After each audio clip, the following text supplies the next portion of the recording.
With hundreds of millions of people worldwide being sequestered at home, it's no wonder every single messaging and video conferencing platform right now is seeing a massive influx of people going online. Whether it's Zoom, Microsoft Teams, Slack, shoot, I even heard the company that makes 2 tin cans and a string is suddenly making a comeback. With all these people suddenly using these video conferencing platforms, it's no wonder we're starting to hear about these issues relating to security and privacy. In particular, with one of the most popular ones out there, Zoom. They are running into some serious issues here with their security. So let's talk about that and see if you should be concerned or not. Let's do this. What's up, y'all? It's Joe Master Lee, stuck at home like so many of you. Although it's not so bad for me because I pretty much work from home, so I got the perfect setup of what I want. So as you can imagine, I do a lot of video conferencing. And this was the first week that I started to actively use Zoom again because all my family and cousins are stuck at home and we wanted to find some way to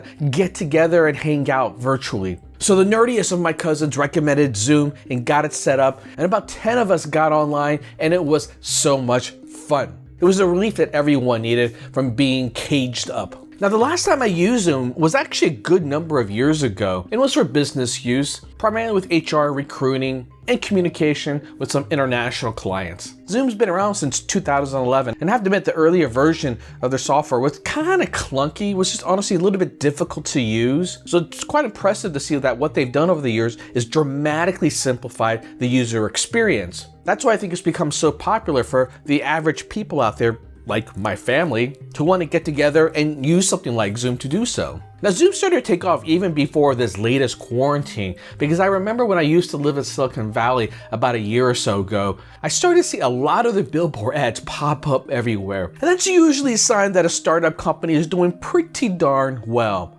Zoom is based out in Silicon Valley, and as of last year, they had gone public, and it's definitely been one of the darlings of Wall Street, as the stock has pretty much doubled since last year. But therein lies the rub here, because Zoom's growth has been so astronomical, not in just its stock price, but also the number of people that use the platform, that you can pretty much tell that the product team, which is the team that's responsible for building out features, were prioritizing features that would help it drive growth. It's so easy to sign into a room with Zoom that you don't even need to do anything but just put in a code number. And now that Zoom's usage has gone up by times 20, well, the statistical odds of you being able to type in a code that happens to open up a meeting room that you weren't invited to is much higher than before. So in Zoom's quest to try to simplify user experience, they basically made a conscious choice to overlook its security and privacy issues. And this was not something that just happened to have come up when everyone started to use it because of the quarantine. I started to hear about Zoombombing from a number of articles that were written about it a good many months ago, about how mischievous people would have happened to jump into a meeting that they weren't invited into. And suddenly they're able to share their screen, and boom, what do you know? Pornhub is streaming to everybody.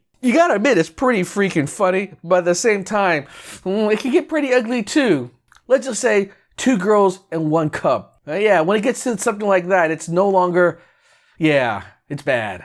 Oh my God. The security and privacy issues with Zoom aren't limited to how easy it is to jump into a video conference and hijack it. There are also issues with how it does its security.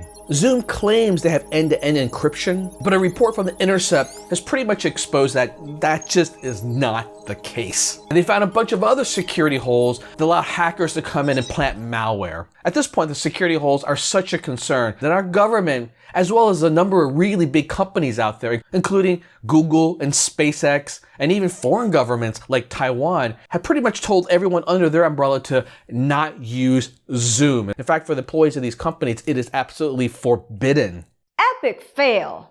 Now, it's pretty clear at this point, Zoom made a conscious choice to focus on other features up till now that was not security or privacy related. There's really no evidence that suggests they try to do this on purpose. But unfortunately, a lot of companies like Zoom, who are now very big, whether it's Twitter or Facebook or even Microsoft, well, security and privacy took a back seat towards a lot of other features that made them money. At this point, Zoom is trying to do damage control, so the CEO has pretty much stopped development of all new features, has told all their staff to focus on beefing up security and privacy. The CEO of Zoom at this point has reached out to the former security officer at Facebook and has asked him to come on board as a consultant to help out. And the guy readily said, I would love to help out. But here's the thing, right? This guy was the head of security for a company that has probably been known to have some of the biggest lapses when it comes to security and privacy.